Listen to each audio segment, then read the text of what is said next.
రేవంత్ సర్కారుపై సింగరేణి కార్మికులు భగ్గుమన్నారు. లాభాల బాటలో తీవ్ర అన్యాయం చేశారని మండిపడ్డారు. కేవలం 12.5% లాభం మాత్రమే ప్రకటించాలని విరుచుకుపడ్డారు. ఒక్కో కార్మికుడు 3.35 లక్షలు నష్టపోయారని టీబీజీకేఎస్ అధ్యక్షుడు మిర్యాల రాజిరెడ్డి ఆగ్రహం వ్యక్తం చేశారు. కాంగ్రెస్ ప్రభుత్వ తీరును నిరసిస్తూ 2 యాంటీ-క్లాండ్ కాలనీలో కార్మికులు నల్ల బ్యాడ్జీలు ధరించి నిరసన తెలిపారు. మరింత సమాచారం ప్రతినిధి రమేష్ అందిస్తారు.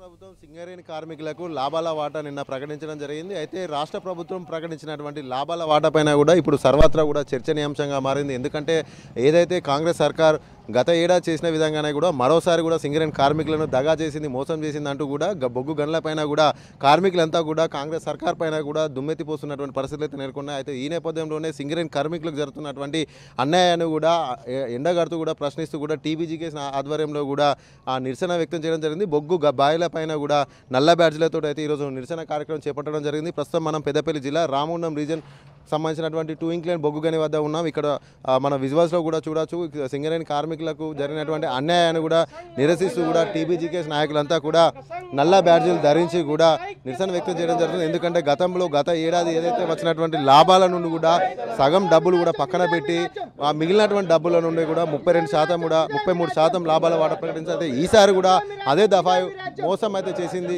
కాంగ్రెస్ సర్కార్ అంటూ కూడా వచ్చినటువంటి 2 ఏళ్ళు కూడా సింగరేణి కార్మికులను దగా చేసింది.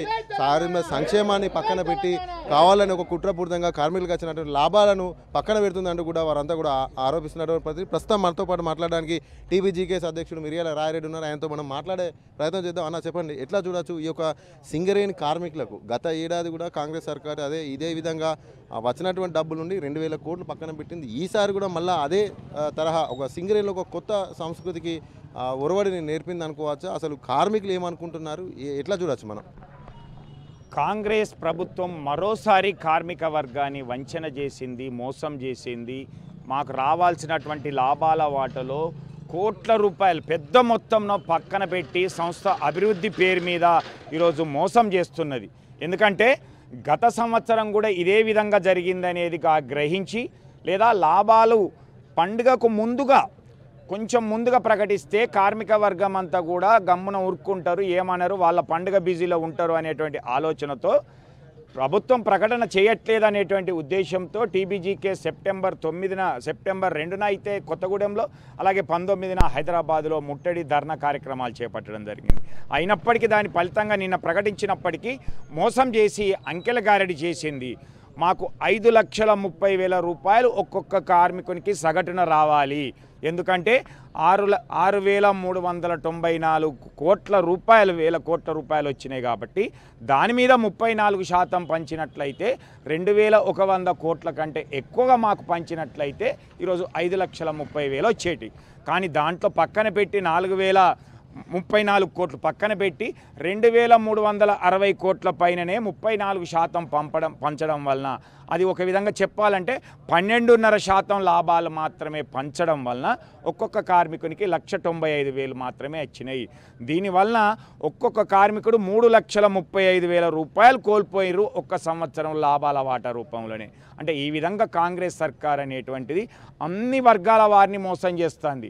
అటు కర్షకులను మోసం చేస్తుంది, ఇటు కార్మికులను మోసం చేస్తుంది, అటు విద్యార్థులను మోసం చేస్తుంది, ఇటు మహిళలను కూడా మోసం చేస్తూ ఉన్నది. వాళ్ళు ఇచ్చినటువంటి గ్యారంటీలు కనీసం రైతులకి ఈ 500 రూపాయల సన్నవడ్ల మీద బోనస్ కూడా అందరికీ చెల్లించలేదు.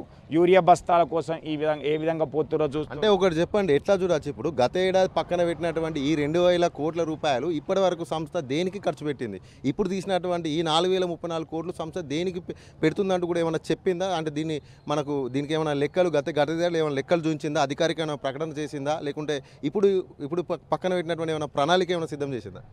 ఇది చేతగాని గుర్తింపు ప్రాతినిధ్య సంఘాల యొక్క వైఫల్యంగా చెప్పవచ్చు. కార్మిక వర్గం చేసినటువంటి ఇదో హామీలను నమ్మి మిమ్మల్ని గెలిపిస్తే మమ్మల్ని మీరు కూడా ఆ మోసం చేసడంలో భాగస్వాములు అయినారు అనేటువంటి కార్మిక వర్గం భావిస్తూ ఉంది. ఏఐటీసీ ఐఎన్టీసీ నాయకులదు మరి గత సంవత్సరం దాంతో ఈరోజు పేపర్లో చూసినట్లయితే ఆ యొక్క పక్కన పెట్టినటువంటి సంస్థ అభివృద్ధి నిధులపైన చర్చించడం సంఘాలతో అనేటువంటిది పేపర్లో చూస్తూ ఉన్నాం. కానీ ఏఐటీసీ గుర్తింపు సంఘం మాత్రం మాతో ఏ మాత్రం చర్చించకుండా అది ఏకపక్షంగా ప్రకటించినటువంటి ఫలితము, మేము దానికి నిరసన తెలుపుతున్నామని చెప్పారు. కాబట్టి నిరసన ఎక్కడ కూడా కనిపించట్లేదు, మాటల వరకే ఉన్నది, చేతలలో లేరు. వాళ్ళు కూడా ప్రభుత్వానికి అనుకూలంగానే ఉంటున్నటువంటి పరిస్థితుల్లోనే ఈరోజు కార్మిక వర్గం అంతా కూడా చైతన్యవంతమైంది. మేము చేసినటువంటి తప్పును సరిదిద్దుకుంటాం రాబోయే ఎన్నికల్లో అనేటువంటిది కార్మిక వర్గం అంట ఆలోచిస్తూ, ఇలాంటి తప్పుడు విధానాలతో యాజమాన్యం అయితేంది, అటు ప్రభుత్వం అయితేంది, ఇటు గెలిచినటువంటి సంఘాలు కూడా ఉన్నాయి. కాబట్టి దీని మీద ఖచ్చితంగా తెలంగాణ బొగ్గని కార్మిక సంఘం ఒకటే గత సంవత్సరం ఈ సంవత్సరం స్పందిస్తున్నది, చర్చ పెడతా ఉన్నది, ఆలోచించమని కోరుతా ఉన్నది. ఇలాంటి మోసాలు జరిగినట్లయితే రాబోయే రోజుల్లో ప్రమాదం ఉన్నది. ఈ సంస్థ అభివృద్ధి కోసం తీసినటువంటి నిధుల నుంచి మాకొక్క హాస్పిటల్ మెరుగైంది ఏమన్నా ఇచ్చారా, మెరుగైనటువంటి మందులు ఇచ్చారా, విద్య ఏమన్నా గొప్పగా ఇచ్చిండ్రా, లేకపోతే ఏమన్నా ఇంకా మాకు క్వార్టర్లు కట్టిండ్రా, లేకపోతే బావుల మీద సౌకర్యాలు ఇచ్చిర్రా, క్యాంటీన్లు మెరుగుపరిచిర్రా, మా డ్రెస్సుకి ఇచ్చేటువంటి కోల్ ఇండియాలో ఇచ్చినటువంటి డబ్బులు ఇచ్చిర్రా, లేకపోతే మా పెర్క్స్ మీద ఇన్కమ్ ట్యాక్స్ను తిరిగి చెల్లించిర్రా, లేకపోతే 250 గజాల భూమి ఇచ్చిర్రా, లేకపోతే ఇంటి రుణం కోసం తీసుకున్న వడ్డీ మీద 20 లక్షల 30 లక్షల వరకు కూడా వడ్డీని తిరిగి ఇస్తామన్నటువంటిది హామీని నిలబెట్టుకున్నారా? ఏ ఒక్కటి కూడా నిలబెట్టుకున్నటువంటి ఈ యొక్క ప్రభుత్వం అయితేంది, ఈ యొక్క సంస్థ అయితేంది, మరి అలాంటి మా లాభాల వాటను పక్కన పెట్టి ఏం చేస్తున్నారు? ఈ నిధులన్నీ ఎటుపోతున్నాయి అంటే ఇవి దుర్వినియోగం అవుతున్నాయి. ఇది కాంగ్రెస్ ప్రభుత్వ వాటాదారులకు చెందుతున్నాయి. కాంగ్రెస్ ప్రభుత్వ యొక్క చర్యలు ఏదైతే కార్యక్రమాలకు పోతా ఉన్నాయి. రామగుండం చూసినట్లయితే ఇక్కడ సన్నకారు చిన్న చిరు వ్యాపారాలు చేసుకునేటువంటి వాళ్ళ యొక్క మొత్తం వాళ్ళు ఓనర్గా ఉన్నటువంటి ఆ టేలకు, ఆ షాపుకు ఓనర్గా ఉన్నటువంటి ఆయనను ఇప్పుడు కిరాయిదారుగా చేసేటువంటి విధంగా ఈరోజు ఒక కాంప్లెక్స్ కట్టి అవన్నిటిని కూల్చివేసి దాంట్లో ఈరోజు నామమాత్రపు రెంట్లతోటి ఇప్పిస్తామనేటువంటి అభివృద్ధి చేస్తున్నటువంటి దానికి 30 కోట్ల రూపాయలు ఖర్చు చేస్తున్నది అయితేంది. రాజీవ్ సిబుల్ హాస్తం పేరు మీద కోట్ల రూపాయలు ఖర్చు చేయడం అయితేంది. అందులో సింగరేణి కార్మికులు ఎవరైతే కొత్తగా వచ్చినటువంటి బదిలీ వర్కర్లు అయితేంది, క్లరికల్ స్టాఫ్ అయితేంది, టెక్నీషియన్లు అయితేంది, మైనింగ్ వాళ్ళు అయితేంది, వాళ్ళు కూడా సివిల్స్ రాస్తున్నారు, వాళ్ళు కూడా మెయిన్స్ రాస్తున్నారు, వాళ్ళు కూడా ఇంటర్వ్యూలకు వెళ్తున్నారు. కానీ వాళ్ళకు 1 లక్ష రూపాయలు కూడా ఇప్పటివరకు చెల్లించలేదు.